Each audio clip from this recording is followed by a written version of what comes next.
mbokk téléspectateurs yi seetaan Mbour TV ñu am mbégte ak contentement tey ji nag ñëw seet si sunu xarit ki nga xamante ni moom mooy Meissa Waly Dione ñu gën koo xam nag ci le maire des maires maire bi nga xamante ni moom mooy maire département bi bu Mbour moom la ñu seet si tey ci këram fekk fi nag waa kër gi vraiment waxtaan ak ñoom di ko ñaanal jàmm bu baax a baax ci li nga xamante ni loolu lay sumb ak ci li mu nekk yàlla may ko ci ndam lu bare bare Meissa Waly Dione ñu ngi lay nuyu di la bàyyi rek nga nuyu ak sunu mbokk téléspectateurs yi ñuy seetaan ci Mbour TV.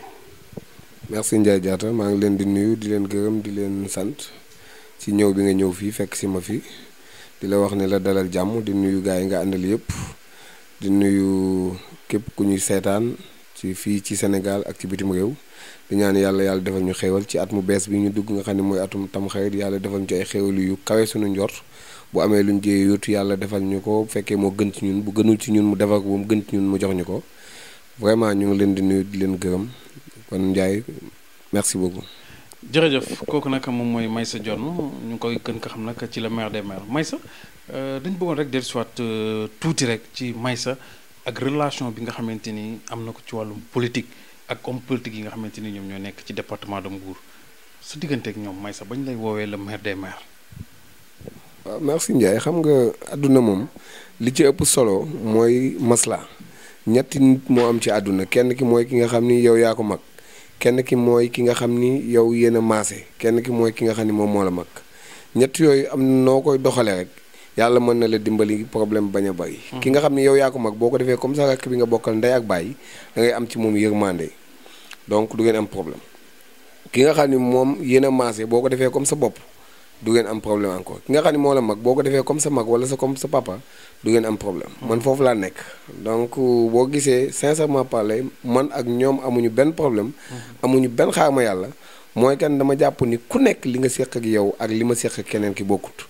donc yàlla mooy suturaal ba nga xam ni du ma ci dem ci kenn tuddal ci kii bu dul lu baax.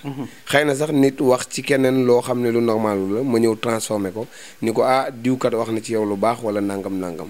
loolu moom may tey sincèrement parler Dieu merci au niveau départemental ma am ak ñoom ñëpp ay relation te comme yàlla dogal na politique moo ñu boole. politique mooy nit ñu gis nit jàpp ni réew lay laaj ñu ànd ak moom depuis 2011 yàlla suturaal ñu mu jot ci réew mi yàlla suturaal ñuy ànd ak moom xam ne mën nañoo dund ba dee duñu xamante. te ay nit bu ñu dundee fekkee ne mën nañoo dund ba dee duñu xamante ba ñu gisantee ba xamante donc jariñante moo ci war a topp. donc vraiment ma jàpp ni ku ci nekk côté bi nga nekk war nga cee mën a jariñ sa morom te bañ ci xaar lu dul yàlla fay la ci parce que boo ci xaaree nit ki fay la ci da ngay am problème ndax. politique noonu la demee pouvoir am na ñu bari ñoo xam ñu ngi xëccu pour jot ci pouvoir. wala ñu ànd ak nit ñu xëccu pour jot ci pouvoir fekk na ñoom bu ci waa ji ñu àndal jotee ñoom ñooy premier perdant yi ci njëkk a jot. donc moo tax am na ci yoo xam loo ciy def lu nekk nga def ci ndànk looloo tax man ak ñoom on a des vraiment excellentes relations. moo tax vraiment amuñu problème. Meissa yow ñu gis la ni yaa ngi nekk conseil départemental ci conseil départemental ci nga nekk conseiller. ci département bi yéen seen conseil bi donc mën nañu xam donc seen bilan fu mu toll nii boo ko doon def ndax seen mandat léegi mu jeex lan nga ñu mën a jox ci seen bilan ci conseil départemental bi. xam nga conseil départemental xam nga àdduna nit doomu aadama yi nga xam ne moom la yàlla bind day juddu tëdd jóg dox. taxaw raam bu am juróomi at. doo ko am benn njariñ boo xam ne xëy na dañ koy yónni muy dem di ñëw. conseil départemental 2013 la ñu wote benn loi à l'Assemblée nationale loolu moo indi woon acte 3 de la décentralisation. ñu ne léegi comme conseil régional moo amoon léegi nañ indi conseil départemental. conseil départemental mooy lu gën a jige askan bi. donc conseil régional bu njëkk am na ñu yëgul woon sax ni am na parce que téeméer lañ doon nekk wala 70 ça dépend ci région bi ni muy toll. mais région bi yëpp lañ fa doon nekkal te dañ doon nekk comme bu dee département bu région de Thiès la ñu nekk fa la ñu nekk ba seen mandat jeex bi nga xam ne yëgoon nañu ko président ni léegi nañ indi acte 3 acte 3 bi ñu indi mooy dañ ko def ci communes yi ak gox yi ak goxaat yi nga xam ne bu njëkk dañ naan Sindia mu ngi nekk commune rurale Ngexoox nekk commune ñu ne Ngexoox am na 40 000 population Sindia am na 70 000 population bu ñu dee def benn fonds de concours wala fonds de dotation ñu jàpp ni lii commune urbaine lañ koy jox lii commune rurale lañ koy jox. kon li ñuy jox commune rurale donte nit ñi ñoo gën a tuuti vraiment ñoom ñoo war a ëppale parce que rek dañ koy wooyee commune rurale.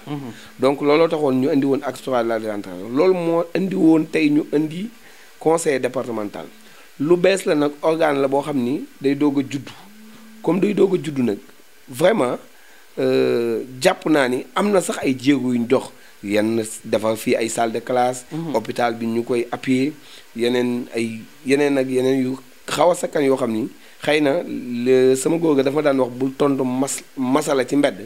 donc moo tax au fond mënuma la wax carrément li ñu defagum parce que bëgguma la wax loo xam ne luy juum la. te comme tollu ngeen foo xam ne Mbour TV ñëpp dañu koy seetaan bëgguma ci wax loo xam ne dañ ma ciy xeebe moo tax bëgguma ci xuus dara mais daal vraiment. organe bu am njariñ la te am na lu ñuy def aussi. waaw loolu la sax laa doon laaj ndax organe bu am njariñ la conseil départemental wala rek c'était quelque chose boo xamante ni pour recaser un clientèle politique comme ni ko gars yi di waxee loolu taxoon Macky Sall créé ko. non xam nga recaser client politique. mooy que ni benn affaire boo xam ne dañu la woo rek njaay nommé la foofu. conseil départemental loolu élection la. ñu nit nañ tànn ñan ñoo war a nekk conseil départemental ñi bëgg a nekk.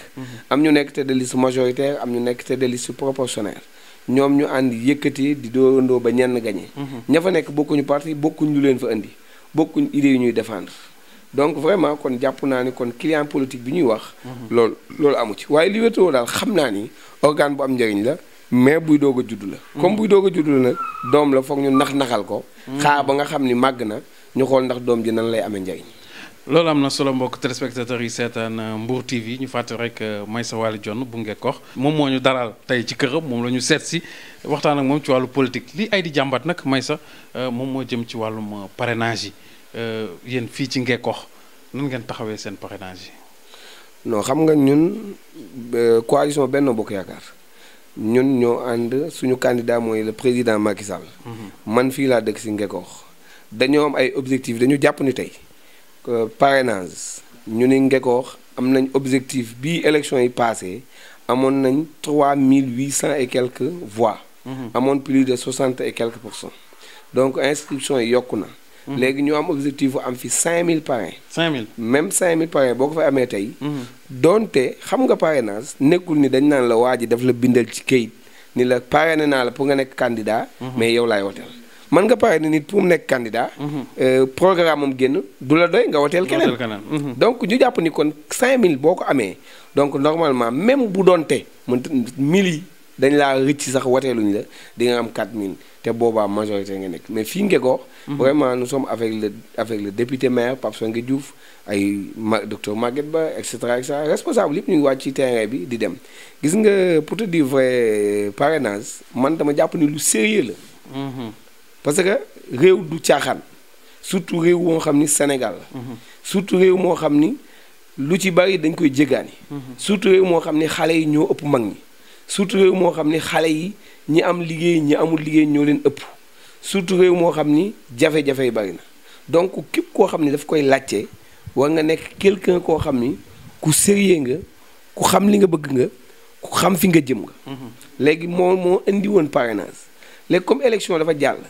ñu ni 47 listes moo ci nekkoon imaginez benn bureau de vote 47 représentants nekk ci benn bureau de vote. nit ñi nan la ñuy duggee di wote.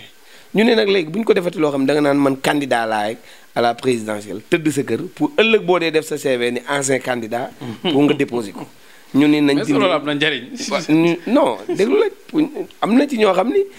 dina leen leer ni xam nga njaay àdduna ku nekk xam na ni cuuj lekkam cox la. mais bu bëggee lekk ay mbaq day fot donc ku ne xam na ni am na ñoo xam ñu ngi taxaw ni man je suis candidat. candidat élection présidentielle du waxu caaxaan du yëfu caaxaan tamit aussi Sénégal yi ngay laaj seen baat. fii ba Fongolo mi fii ba feneen ak feneen ñoom ngay laaj seen ay baat ñu ni léegi nag ci biir loolu comme amoon nañ 47 listes te amuñu woon sax 10 yu am 65 voix yu amuñu woon sax 10 yoo xam ne ñëpp amoon nañ 65000. voix donc kon léegi nañ jël 1%. ci ñi nga xam ñooy population bi inscrit ci liste électorale yi. wax leen ni leen d'accordal ci Ndiaye Diatta mii ni bëgg naa mu nekk candidat. loolu nag ku ko bañ ku nekk ku fekkente ni 3 millions wala 6 millions et quelques ñoo war a wote yow ngay bañ ni ah man kat bu ñu ma ci wutloo 65 personnes 65 000 personnes. loolu indi na jafe-jafe yow yaa am jafe-jafe. donc loolu mooy ay di njàmbat tey ñun li ñu jàpp ñun mooy fii Ngeko comme ni nga ko waxee noonu nu ñu def ak parrainage bi. amuñu problème yooyu. fii nga toog ma toog fi tey toog nañ fii ay xale fekk ma fi laaj ma ni ma ah ñun kat ASC lañ. dañuy def dañu am ASC dañu ñëwoon seet si la. pour yow nga jàppale ñu ci suñu ASC ñu mën la jàppale ci parrainage fii ma toog laa toog. xam nga lan laa leen tontu dama ne leen obligation la ci man ma jàppale leen ci li ngeen nekk mais du obligation ci yéen ngeen jàppale ma parce que li tax obligation la ci man mooy comme mu ngeen nit ñi jàpp ne tane naa leen pour ma war leen jàppale. loolu obligation la. li tax du obligation ci yéen da ngeen di ndaw àggagu leen fenn fi te li ngeen di wax gëmu leen ko da ngeen di xaar ba gëm ni jàpp ngeen ni candidat bi da ngeen ko war a parrainer parce que jàpp ngeen ni mën na téye. li ngeen ko bëgg a dénk ëllëg bu baax. moo tax loolu du obligation ci yéen ma bëggoon yéen ma jàppale leen ci li nekk obligation ci man.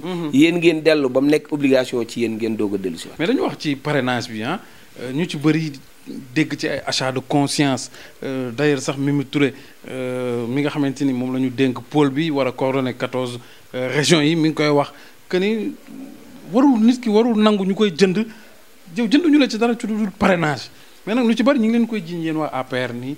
yéen a yor xaalis bi yéen ay jënd gars yi yéen ay taxaw naan dañoo am projet nangam ñëwal signal ñu boo ñu signalee ñu jox la projet ndekete signature yooyu yëpp pour parrainage la. yow en tant que journaliste parmi les journalistes am na ay journalistes investigateurs. waaw yow Ndiaye ndax yaa dëkk Mbour.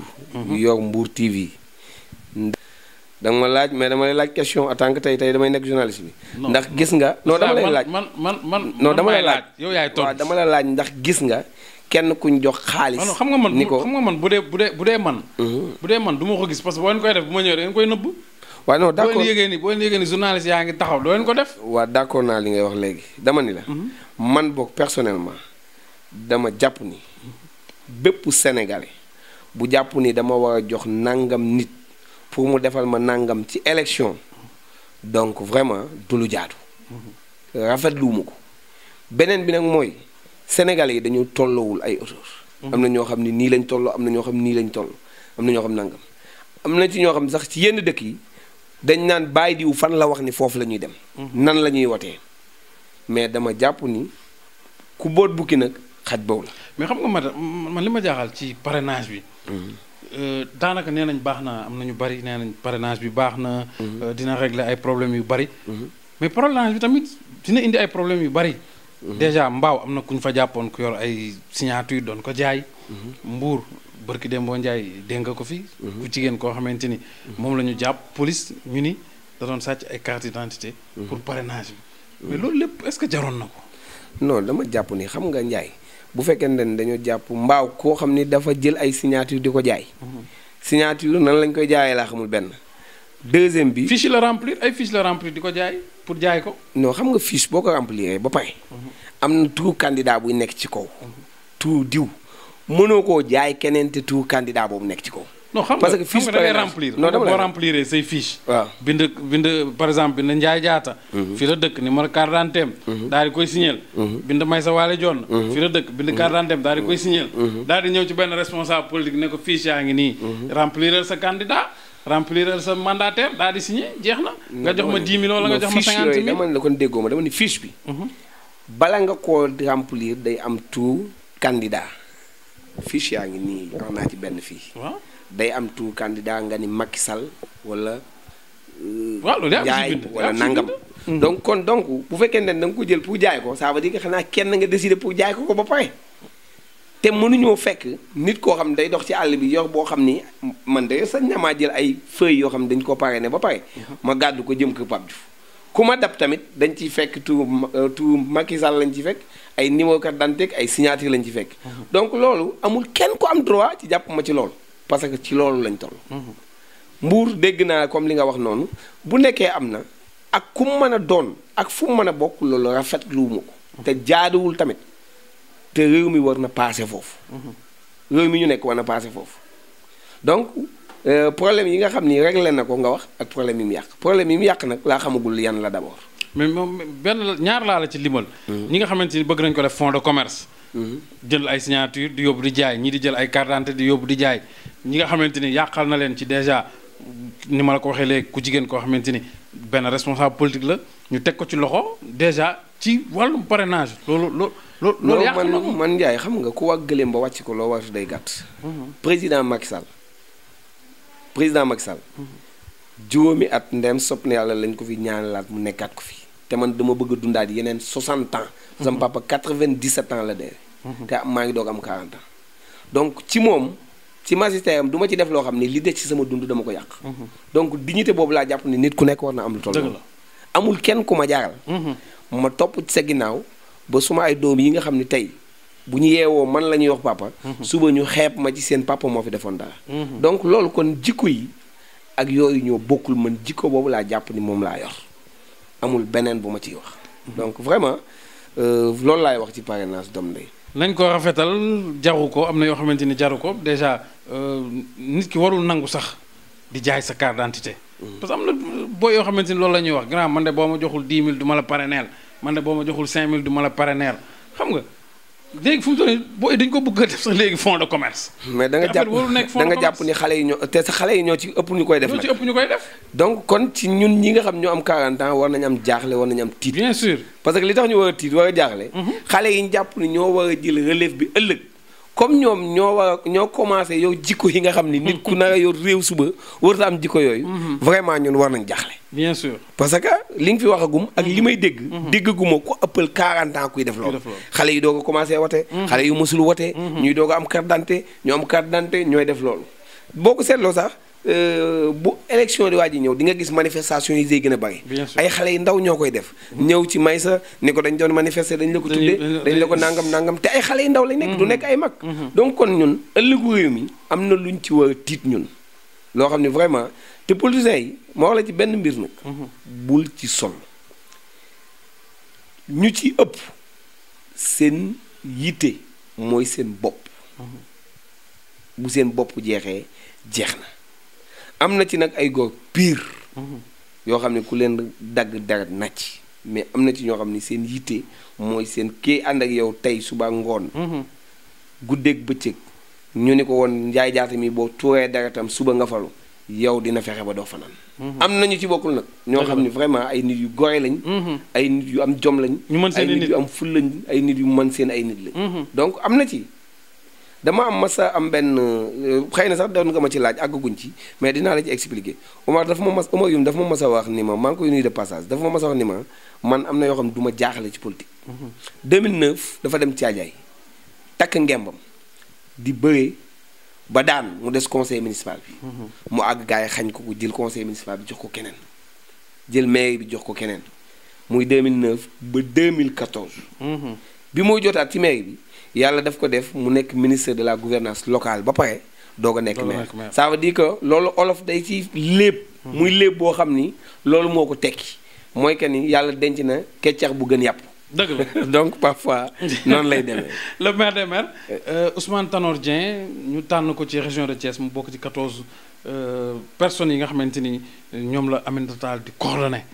ban yëg-yëg nga ci am. kontaan vraiment. Sérieusement kontaan parce que man ni nga may gisee nag lu ma gëmul du ma ko wax. Ousmane Tanor Dieng am na ay jaar-jaar yu ko permettre bu demee ba nangoo taxaw ni président Macky Sall yow depuis 1960 bi ñu amee indépendance ak léegi président ba bokkul parti yow laa ci mas a am nga convaincre ma donc vraiment lu ko président jox rek. dafa delloo buum ca mboy boy ga. te nag Aminata Touré mi nga xamante ni moom la ñu tànn nag pour mu coordonner pôle boobu est-ce que yaakaar nga ni am na poigne bi pour gérer loolu. non Aminata Touré bul fàtte ne ancien directeur de campagne la woon. ancien directeur de campagne la woon Macky Sall. Aminata Touré bul fàtte ne ancien ministre de la justice la woon.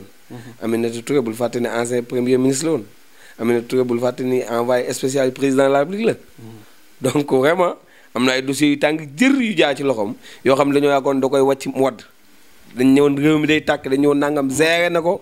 ba teg ko ci yoon te nangam. donc vraiment moo fi jàpp Karim Wade te ba léegi jàppuñu keneen la. waaw baax na mais toute façon ancien ancien directrice de campagne la woon. ancien ministre de la justice la woon. ancien premier ministre la woon jigéen nekk Sénégal envoyé spécial du président de la République la ku président wóolu la aussi ku président di déglu la. ci mbirum Karim Wade yaakaar nga ne dina ñëw ci élection yi. non xam nga am na Ndiaye sàqamite lekkoo ndax sa bopp la. xam nga man ni nga may gisee nii du ma xeexal ku xeexut xeexle ku xeexul. c'est-à-dire sot xam nga xeex da ngay fekk kuy xeex nga koy sotle. waaw mais ku xeexul nga ni dama koy sotle problème ngay indi sa bopp. koo xam ni yow nekkuloo ci liste électorale d'abord bu njëkk bi mooy boobu fiis bi ñu lay parrainé sax nit mënu ko am pour parrainer la yow bi ñu lay génne Sénégal guddi nga fi jóge accepté dugg ci avion dem ba léegi ñëwaatoo Karim li mu bëgg WhatsApp ak Facebook mënu ko communication moo ko man ñëw wàcc taxaw jàkkaarloog nit ñi. donc moo tax ñi koy défendre dama jàpp ni am na ci ay mag yoo xam ne amuñ ay doom yu leen wax dëgg ni leen lii. bu fekkee ne dañoo bëgg a dem élection bëgg a jaamaarloo ak dëkk bi nañu wut plan B pour te dire bu fekkee moo nekkoon plan A bi. bu fekkee moo nekkoon plan A bi jàpp ma ni sax plan A la woon. nee nañ mooy plan A mooy plan Z. non ñoom ñoo ñenn ñi. waxoon nañ bu njëkk ni mooy plan A mooy plan Z. avant ñu koo jàpp bi projet bi jubsee lañ taxaw ni moom lañ investir ñu àtte ko bi projet bi jubsee bi ñu ko àttee dañ ñi kenn du ko tëj ñu tëj ko biñ ko bàyyee yóbbu ko dañ ñi lu tax mu dem xam nga ñàkk fayda ak ñàkk fulla mënta passé nga toog di xeexal nit ba mu def ñetti at kaso génn guddi dugg ci avion dem amul fitu sax toog ni demuma pour jaamaarloog ñi ma doon xeexal jaajëfal leen vraiment nga continuer di ko defal dara loolu ñàkk fayda la vraiment mbiru Karim Wade moom sincèrement parler sa maam j'aime bien parce que xam naa doom alxuraan day wax ni inna min amwaalikum wa awlaadikum fitnatun moom mooy ki leen tere na la mooy Ousmane Sonko. ok gis nañ livre bu bees bi mu génne tey ji rek solution donc wax ci ay solution yoo xamante ni pour bu ñu ko joxee réew mi mu gérer ko mu nekkoon nag vraiment ku am xam-xam ci li muy wax am xam-xam ci li muy wax na fi waxu pétrole bi suli na fi ay mbóot yu bare mais fu mu toll nii moom moo leen tere nelaw yéen waa APR. pour te dire vrai nag ma wax la benn affaire man fii laa dëkk Ngexox Ousmane Sonko lu mu génne livre waaw pour solution Ngexox 40 000 habitants la ñi fi xam wala ñi fi gis livre Ousmane Sonko du mat fanweer pour wax la ni la solution kenn du ko wax dañ koy jëf gis nga jàngkat tubaab yi boo leen toppee seen science yi réew mi fi mu nekkoon 1960 fa lay nekk man li ma jàpp sax tey jàngkat tubaab dañ leen ci war a génn jox ko doomu daara yi parce que mënuñu moom réew mi waaw mënuñu science rek la ñuy liggéey 1 plus 2 après boo ko xëccee fee dugal ko fii day nekk Z. ay schéma waaw ay schéma dañuy liggéey donc boo ko seetloo ci gox yeeg goxaat yi sax jàngkat tubaab bi fay xëccoo pour nekk fa maire ak yooyu boo amul sens benn waay boo xam day wàcc ci base bi wax ak gars yi bu leen bu élection yi bu affaire bi jeex ci ngoon si bu ñuy ñibbi seen oto dañuy nelaw ba àgg Dakar. Meissa li ñu dese ci waxtu bariwul ñaari point benn bi jëm ci le coordonnateur départemental bu Mbour di APR di sa xarit maître Oumar Youm ministre directeur de cabinet du président de la République mu jiite département bi nekk coordonnateur bi mais dafa mel ni dafa des poigne jiite département bi moom Oumar Youm kenn du ko gis kenn du ko dégg moom daal ma nga Ndakaaru ma nga ministère ma nga ci avion ya ma nga palais. waaw mais xam nga da nga département noonu lañu koy gérer. non da nga wax ju am solo yàlla suturaal nañu tey may wax ak yow amul benn responsable. d'accord ne Oumar Youm mi mooy coordonnateur départemental. non ñoom koy d'accord nañ ci. titre bi moom moo ko non dama lay jëf ji quoi non dama lay expliquer ay nit nag boo leen di jiite da nga leen jiite ak dal da nga leen di jiite ak yërmande da nga leen di jiite ak fulla mais da nga leen jiitale yemale sa bopp ak ñoom nit man li ma jàngat ci moom. su ma xarit la man daf may wax ni ma yow duñ seq ay militant ki nangam yow suma rakk nga. te li koy confirmeel keroog bi sama papa gaañoo président bi ma ko waxee ni ko Oumar Youm mu ngi ñëw président ma confirmé que ni ma Oumar Youm bu ñëwee ñëwalu ma ndax waa kër gi dañ ko miin. kon ça veut dire que moom xam na ni suma xarit la. tegal ma ci ni ma dinaa yónni ñeneen. yónni waat fi ay ministre d'état bariwuñ ci dëkk bi moom ci la mu yónni ci ñeneen donc moo wax la benn mbir ci Oumar Youm dama ko naw xam nga moo tax ma naw ko. parce que dafa mën a muñ njiit dafa am loo xam ni boo ko mënee fajeek faj ko nekkatuloo njiit. te man dañu am ay relation particulière dinañ nekk guddi dinañ nekk bëccëg dinañ nekk ci otoom dinañ nekk këram heure bu nekk mais xam naa ni bari na lu mën a faj ba nopp du ko faj. deuxième bi bari na luñ koy jiiñ naan moom la te fekk taqewu ci laalewu ci yëgu ko. te je connais l'homme. troisième bi xam naa ni ku nawloo ñi muy àndal lañ koo xam ni fonk na ñi muy àndal bëgg dem maa ngi koy wax suma waa ni leen man bis bu ñu demee ba Macky Sall nekkatul président Oumar Youm nekkatul ministre man dina jafe ci man ma defati politique. parce que li tax dama am benn considération boo xam ne maa ngi ko jëlee ci le ministre directeur de cabinet du président de la République moom nga xam ni nopp président la. di ay tànkam di ay loxoom ma am considération ci moom boo xam ni xam naa ne du ma ko am sax du ma ko amati sax ci directeur général bu tol noonu moo te dootuma nangu ku ma jox considération bu gën a tuuti boobu moo tax dina jafe ci man ma nekkaatee ak beneen politicien di wax ak yow loolu. sax moom xadaar gi moo des ci département bi parce que temps yii gis nañ fi xiiroo yeeg ŋaayoo ci am ci commune bu Mbour mu woote réunion tey suba mu woote palais ginnaaw suba mu woote fe est-ce que lu ko teree mu jël responsabilité am taxaw daal ne lii la. non politique nag njaay kenn du ko defee noonu. politique 1 + 1 = 2 la boo fekkee ñaari nit. surtout sa xarit ñëpp nag say xarit bu ñu dee xeex. da ngay laaj ko tooñ bu ñu laa dañ maa tooñ. nga wax kiñ tooñ ni ko baaleel. ki tooñ ngeen ko yaa tooñ waaye du lépp lañ mën a wax ci kaw surtout la commune de Mbour xam nga la commune de Mbour. depuis Demba Diop dafa am ay problème problème bi mu am mooy la commune de Mbour réellement li ñu jàpp mooy yeneen communes yi ay communes rurales lañ. souvent dañuy jàpp ni le ministre Mbour la war a dëkk directeur général bi Mbour la war a dëkk donc yeneen communes yi bu fa yeneen yi dëkkee ak wéyale yilif commune de Mbour day xaw a metti moo tax ñoom dañ doon wax bi élection yi jub see daa nga dégg ñu naan ñun ñoo yor 45%. 45% du électorat du département. mais yàlla suturaal ñu par exemple aujourd'hui tey élection yi passé on a 74 000 voix ci département de Mbour. ki toppoon ñun 15 000 voix la amoon muy coalition Ablaye Wade bi mais ñun 74 000 voix yi Mbour moo ci amoon 14 800. kon ça veut dire que boobaa day xaw a génn ci. locomotive département bi. donc Maguette Sène sañoon naa wax ni man maa nekk nangam % ci département parce que au moins amoon na 11 000 presque voix ci la commune de Malicounda. donc vraiment loolu moo taxoon mais Omar moo wax la ci benn mbir du nit koo xam ni day fekke fu ñuy xeexe muy wax ni kii laa faral kee laa faral kee laa faral man bari na ay kilifa yoo xam ni sincèrement parlé dañ naan ñoom dañoo am ak problème Omar yu damay am ak ñoom ay jàmm di dama leen teg ñoom di dimbali leen teg ñoom parce que man li ma jàpp mooy am na heure yoo xam ne bu fekkee kilifa dafa am ak nit ñu naan dañoo am dig. nga ciy wax rek dangaa fekk muy taw ngay fobeere ci biir taw bi. dëgg la da ngay am problème. donc mais du nit koo xam ni ku am fulla la ku am fayda la. ku mën a toppatoo njabootam gi mu am ci politique ak leneen la. mais ku mën a raayal la tamit. c'est bien. raayal dafa am solo. bari na lu mu lijjanti loo xam ne yu bari nag raayal la ko lijjanti.